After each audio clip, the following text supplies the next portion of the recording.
Um povo oprimido, cansado de séculos de injustiça, ergue-se contra o jugo de reis e rainhas, contra uma aristocracia parasita e um clero distante. Nas ruas de Paris e nos campos da França, ressoa um grito que ecoaria pelos anais da história: liberdade, igualdade, fraternidade. É 1789, o ano em que a Revolução Francesa irrompe, não apenas como um levante político, mas como um terremoto sísmico de ideais que prometiam redefinir a própria essência da humanidade. Mas como uma semente de esperança pode, sob certas condições, germinar na mais terrível das tiranias? Como a busca fervorosa por um futuro mais justo pode, ironicamente, levar a um período de terror sem precedentes, onde o sangue jorra nas ruas e a desconfiança corrói o tecido social? Essa é a questão inquietante que nos assombra quando olhamos para um dos capítulos mais sombrios dessa saga, o Reinado do Terror. Pois bem, antes de mergulharmos nos meandros da guilhotina e do medo, precisamos solidificar nosso entendimento sobre o terreno fértil de onde tudo isso brotou. Pense na França pré-revolucionária como uma panela de pressão prestes a explodir. No topo, a monarquia absolutista, personificada por Luís XVI e Maria Antonieta, vivendo no luxo opulento de Versalhes, completamente alheia às chamas da miséria que consumiam a vida da vasta maioria da população. A sociedade era rigidamente dividida em 3 estados. O primeiro estado, o clero, e o segundo estado, a nobreza, gozavam de privilégios imensos, isenções fiscais e terras vastas, enquanto o terceiro estado, que ia desde os camponeses famintos e os trabalhadores urbanos, os famosos sans-culottes, até a burguesia emergente, composta por comerciantes, advogados e médicos, arcava com o peso esmagador de impostos e da falta de representatividade. É como ter um bolo delicioso onde 2 fatias minúsculas devoram quase tudo, e a fatia gigantesca da base recebe apenas as migalhas. Se tanto, a faísca, a centelha que incendiou essa estrutura frágil, não foi apenas a fome ou a injustiça, mas também o sopro potente das ideias do iluminismo. Pensadores como Rousseau, Voltaire e Montesquieu haviam semeado a ideia de direitos naturais, de soberania popular, de um governo baseado no contrato social e na separação de poderes. Essas ideias, como um vírus da liberdade, infectaram as mentes da burguesia e, lentamente, percolaram para as camadas mais populares. A queda da Bastilha, em 14 de julho de 1789, um evento mais simbólico do que estratégico, foi o estouro dessa panela de pressão, a declaração de que o antigo regime havia, por fim, sido desmantelado. A partir daí, a França embarcou em uma jornada tumultuada e imprevisível, um redemoinho de esperança e violência. Os primeiros anos da Revolução foram marcados por um otimismo contagiante. A Declaração dos Direitos do Homem e do Cidadão proclamava princípios universais que, ainda hoje, são a espinha dorsal de democracias modernas. Parecia que o sol da razão e da liberdade finalmente despontava sobre a Europa. Mas a história nos ensina que o caminho para o paraíso prometido é frequentemente pavimentado com intenções nobres, mas também com a mais brutal das realidades. Os ideais são fáceis de proclamar em panfletos, mas a implementação no mundo real, com seus interesses conflitantes, suas paixões humanas e suas inevitáveis traições, é um desafio de proporções hercúleas. E foi nesse caldeirão de expectativas altíssimas, inimigos internos e externos, e uma nação em constante convulsão, que uma sombra começou a se agigantar. A monarquia, embora destronada em poder absoluto, ainda existia e conspirava. As potências europeias, aterrorizadas pela ideia de que a infecção revolucionária pudesse se espalhar para seus próprios reinos, formaram coalizões e ameaçaram invadir a França para restaurar o status quo. Internamente, regiões como a Vendéia se revoltavam contra o novo governo republicano, impulsionadas por lealdades monarquistas e sentimentos religiosos. É como um barco recém-lançado ao mar, açoitado por uma tempestade implacável, com vazamentos por todos os lados e uma tripulação dividida sobre qual direção seguir. Nessas circunstâncias extremas, a demanda por liderança forte, por unidade e, acima de tudo, por uma defesa implacável da revolução, tornou-se ensurdecedora. No olho desse furacão, emergiu uma figura complexa e controversa, Maximilien Robespierre. De um advogado idealista e abolicionista a um dos arquitetos mais implacáveis do terror, sua trajetória é um espelho da própria revolução. Ele e seus correligionários acreditavam que a virtude republicana não poderia florescer em um solo contaminado pela traição, pela corrupção e pela dissidência. Para eles, a liberdade só poderia ser alcançada através da purificação, e a purificação, em tempos de crise, exigia a violência. O terror não é mais do que a justiça pronta, severa, inflexível, disse Robespierre. A nação estava em guerra contra inimigos por dentro e por fora. E, para ele, a defesa da República exigia medidas extraordinárias. Mas a grande pergunta que paira sobre este período, e que serve como uma semente de antecipação para o que exploraremos a fundo, é esta: quando a necessidade de defender uma revolução se transforma em uma licença para o massacre. E o que acontece quando a própria ferramenta que se propõe a ser um símbolo de igualdade se torna o epítome do terror estatal? A história da guilhotina não é apenas a história de uma máquina. É a história de como os ideais mais puros podem ser pervertidos e como a busca pela utopia pode, de repente, descer ao abismo da tirania. Prepare-se, pois o que se segue é uma jornada pelas entranhas de um dos períodos mais paradoxais e sangrentos da história humana, onde o clamor por liberdade se misturou com o som sibilante da lâmina caindo. Com a semente da antecipação plantada, vamos agora desbravar o terreno árido do reinado do terror, desvendando suas engrenagens, seus protagonistas e as leis que o transformaram em uma máquina implacável de purgação. Imagine a França de 1793 como um paciente gravemente enfermo, cercado por médicos que, embora com as melhores intenções de cura, discordavam radicalmente sobre o tratamento. Alguns defendiam uma abordagem mais branda, enquanto outros, os radicais, acreditavam que apenas uma cirurgia drástica e dolorosa poderia salvar a nação da morte iminente. Essa cirurgia foi o reinado do terror. No epicentro dessa fase estava o Comitê de Salvação Pública, Comité de Salut Public, uma entidade criada pela Convenção Nacional em abril de 1793. Pense nele como um conselho de guerra de emergência, com poderes praticamente ditatoriais, encarregado de proteger a jovem República Francesa de seus múltiplos inimigos, tanto internos quanto externos. Sua missão era monumental: gerir a guerra contra as potências europeias, a Primeira Coalizão, reprimir as revoltas internas, como a brutal rebelião na Vendéia, estabilizar a economia em crise e, crucialmente, purificar a nação de todos aqueles considerados traidores ou contra-revolucionários.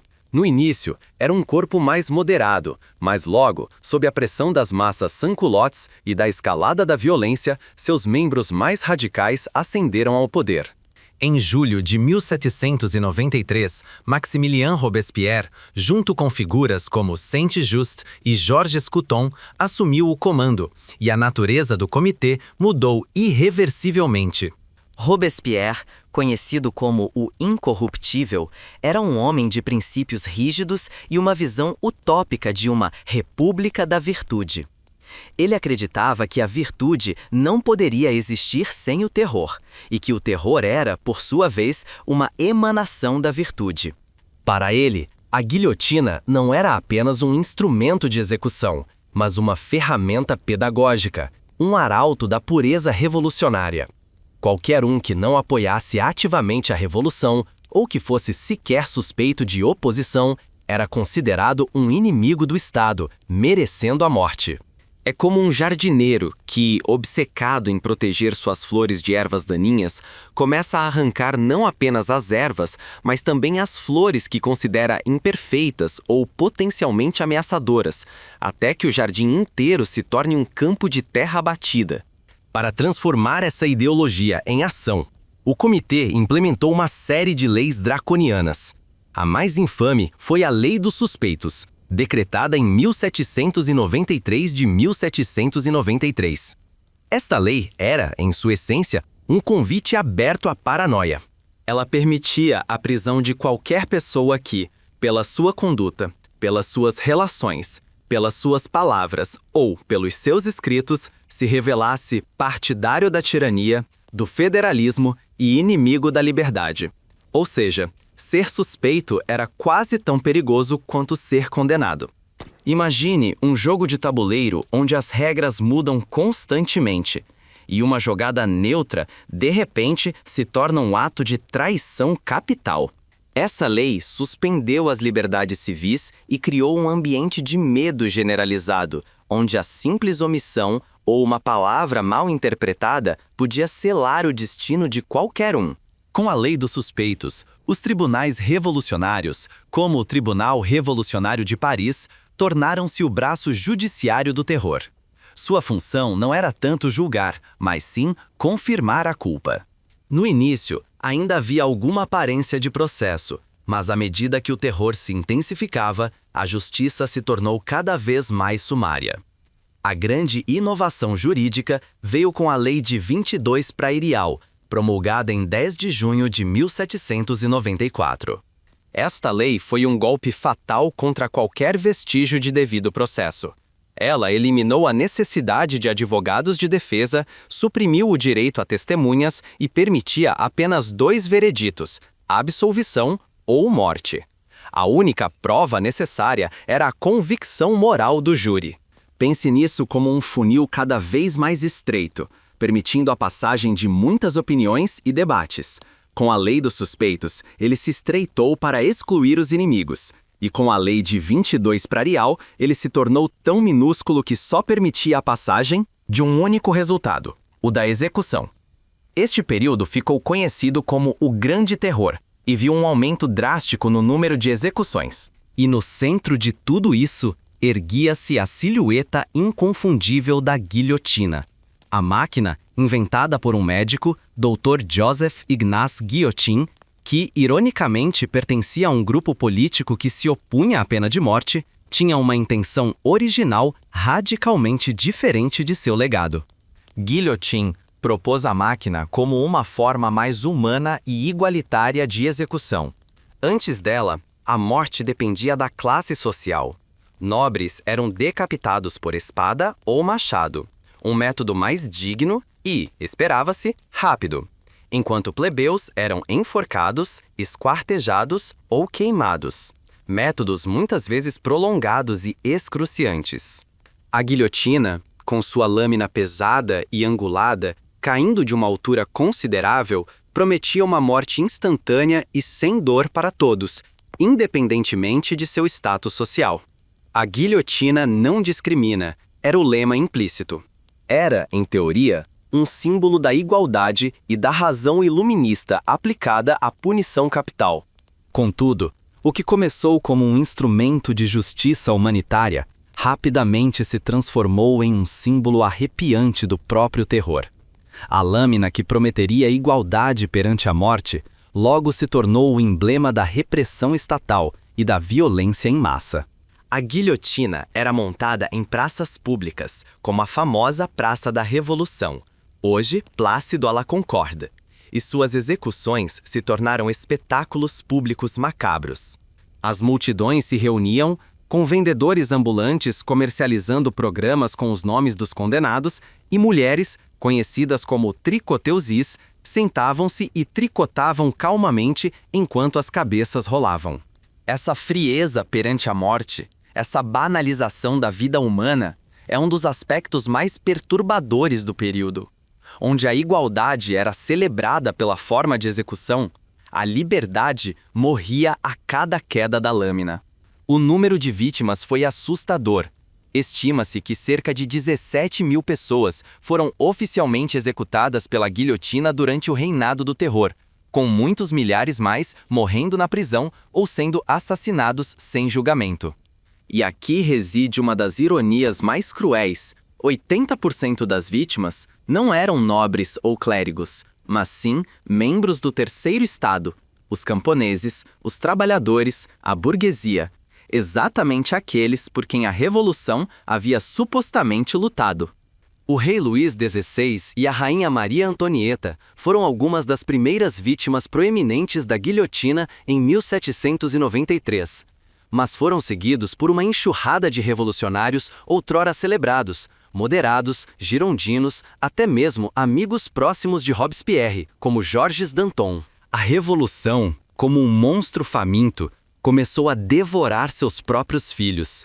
A atmosfera era de desconfiança generalizada, onde ninguém estava realmente seguro. A busca por uma utopia de virtude, quando levada ao extremo e imposta pela força, degenerou no oposto exato do que prometia, demonstrando como a pureza ideológica pode ser um caminho perigosamente escorregadio para a mais brutal das tiranias. O palco estava montado, a máquina operava com eficiência macabra, e a França estava imersa em um banho de sangue em nome da virtude e da liberdade. Mas agora, vamos puxar as cortinas um pouco mais e revelar a verdade subjacente, o padrão central que emerge desta complexidade sangrenta. O Reinado do Terror não foi uma anomalia, um desvio acidental do caminho revolucionário, mas sim a manifestação mais extrema de um princípio perigoso que pode infectar qualquer movimento que busque a transformação radical. A grande síntese que se revela aqui é que o terror foi a culminação lógica de uma ideologia que priorizou a pureza e a unidade acima de tudo, vendo a dissidência não como um debate legítimo, mas como uma doença a ser erradicada. É a manifestação da falácia de que os fins justificam os meios, levada às suas últimas e mais sangrentas consequências. Pense na revolução como uma fogueira. Inicialmente, ela aquece e ilumina, mas se as chamas não forem contidas, elas podem se tornar um incêndio incontrolável que consome tudo em seu caminho. O objetivo original de derrubar a monarquia e estabelecer uma república de cidadãos livres e iguais era nobre. No entanto, o que começou como a eliminação de um opressor externo, a realeza e a nobreza, rapidamente se transformou na busca incessante por inimigos internos. Aqueles que não eram suficientemente revolucionários, aqueles que questionavam a direção, aqueles que eram meramente suspeitos. Robespierre e o Comitê de Salvação Pública estavam convencidos de que a República estava sob cerco existencial. Eles acreditavam que, para salvá-la, era preciso purgar todos os elementos impuros, todas as vozes dissonantes. Essa crença criou um ciclo vicioso de desconfiança. Quanto mais o governo aplicava o terror, mais se sentia justificado a fazê-lo, pois a dissidência se tornava uma prova de que mais inimigos ainda existiam. A guilhotina, nesse contexto, deixou de ser um mero instrumento de execução e ascendeu a um papel simbólico muito mais sombrio. Ela se tornou a manifestação física da vontade absoluta e purificadora do Estado revolucionário. Sua eficiência era sua crueldade, sua igualdade, sua desumanidade. Ao invés de garantir que a justiça fosse cega, ela garantiu que a morte fosse indiscriminada. A lâmina que caía sobre o pescoço de um nobre ou de um camponês proclamava uma igualdade terrível. Todos eram iguais perante o poder totalitário da revolução. O som da lâmina não era mais o rufar de tambores da liberdade, mas o tic-tac de um relógio que marcava a inexorável contagem regressiva da vida individual. A verdadeira tragédia e a revelação central é que a busca por uma utopia, a República da Virtude de Robespierre, desconsiderou a complexidade inerente à natureza humana e à sociedade. Quando se tenta impor uma moralidade abstrata e idealizada através da força bruta, quando se tenta moldar a sociedade a ferro e fogo segundo um plano pré-determinado, o resultado é quase invariavelmente o oposto do que se almeja. A virtude não pode ser guilhotinada na existência. A liberdade não pode ser imposta pelo terror. O que ocorreu foi uma distorção radical do conceito de soberania popular. A vontade geral, um conceito de Rousseau que Robespierre abraçava, foi interpretada não como a soma das diversas vontades do povo, mas como uma única, indivisível e frequentemente violenta vontade ditada por um grupo de pessoas. Iluminados. Quem ousasse discordar automaticamente estava em oposição à própria nação. É como um médico que, ao invés de ouvir o paciente e diagnosticar a doença, já decide o tratamento de antemão e força o paciente a engolir o remédio, mesmo que este o esteja matando. Essa lógica não é exclusiva da Revolução Francesa. É um padrão recorrente na história de movimentos revolucionários, que, ao derrubar uma tirania, instalam outra, muitas vezes mais brutal e eficiente que a anterior. A Revolução Russa, que derrubou o Tsar e prometeu um paraíso comunista, rapidamente degenerou no regime de terror e gulags de Lenin e Stalin. A Revolução Cubana, que libertou Cuba de um ditador, estabeleceu uma autocracia duradoura. Em cada um desses casos, a retórica da salvação nacional, da purificação ideológica e da eliminação dos inimigos do povo serviu como uma justificativa para o poder ilimitado e a violência indiscriminada. A lição é clara: revoluções, por mais justas que sejam suas causas iniciais, carregam em seu bojo a semente da tirania se não houver mecanismos robustos para proteger as liberdades individuais, o devido processo legal e a pluralidade de ideias. O terror nos mostra que a linha entre a paixão revolucionária e o fanatismo assassino é tênue e facilmente cruzada em momentos de crise existencial.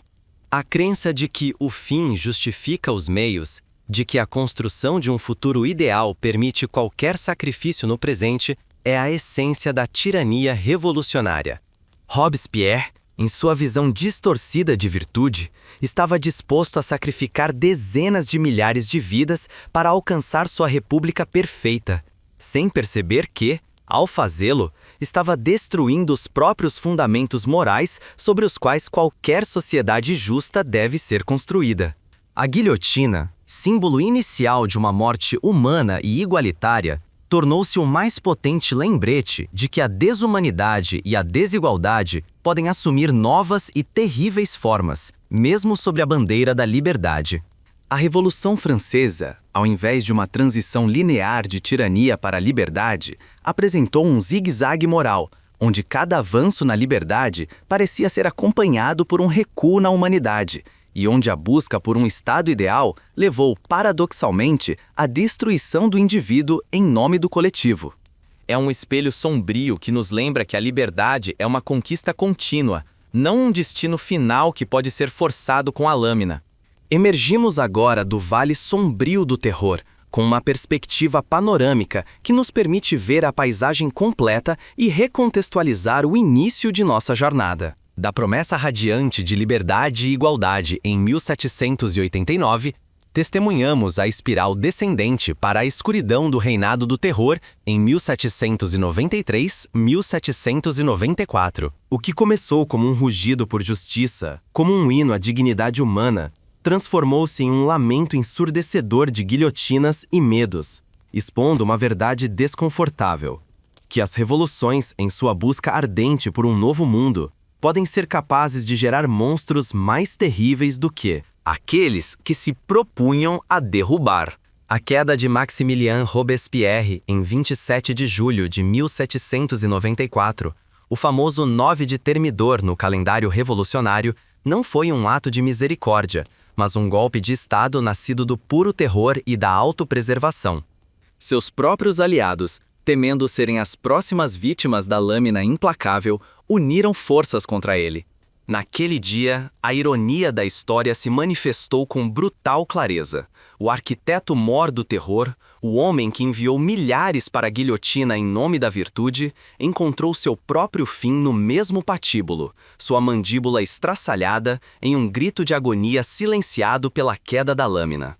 Com sua morte e a de seus seguidores, o grande terror cessou, dando início à reação termidoriana, um período de desmantelamento das políticas jacobinas e de busca por uma maior moderação.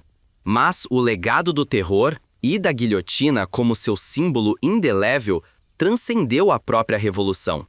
Ele serve como um espelho sombrio, um aviso perene para todas as gerações.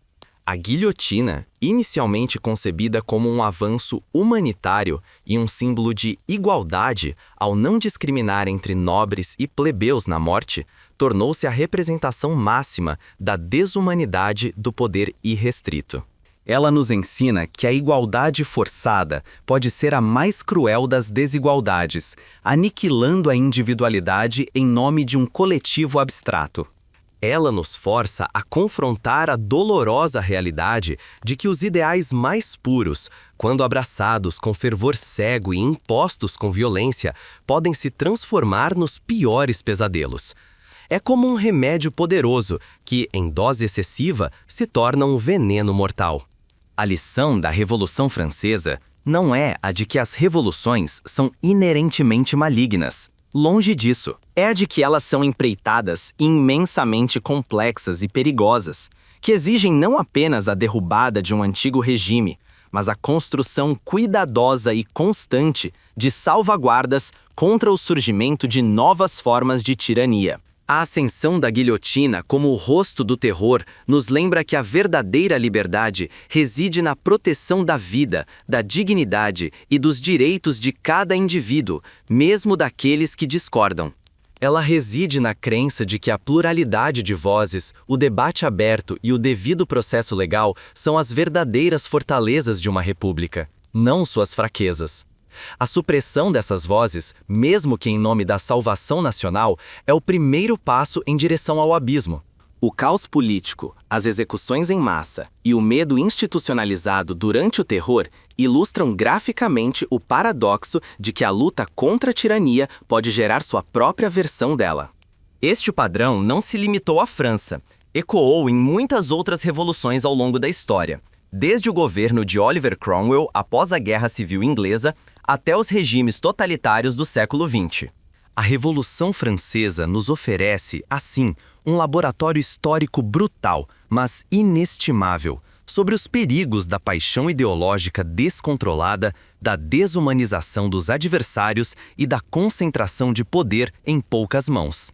Então, ao olharmos para a história da guilhotina e do reinado do terror, somos convidados a refletir sobre a fragilidade da liberdade e a eterna vigilância que ela exige.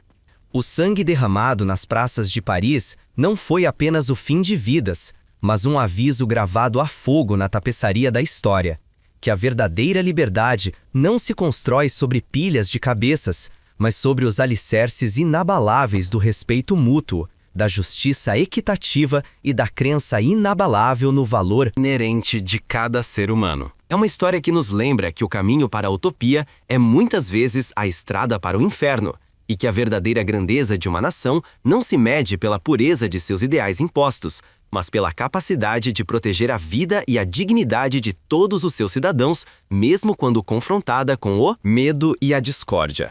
Que o som da guilhotina nos lembre, para sempre, o custo terrível de esquecer essa lição.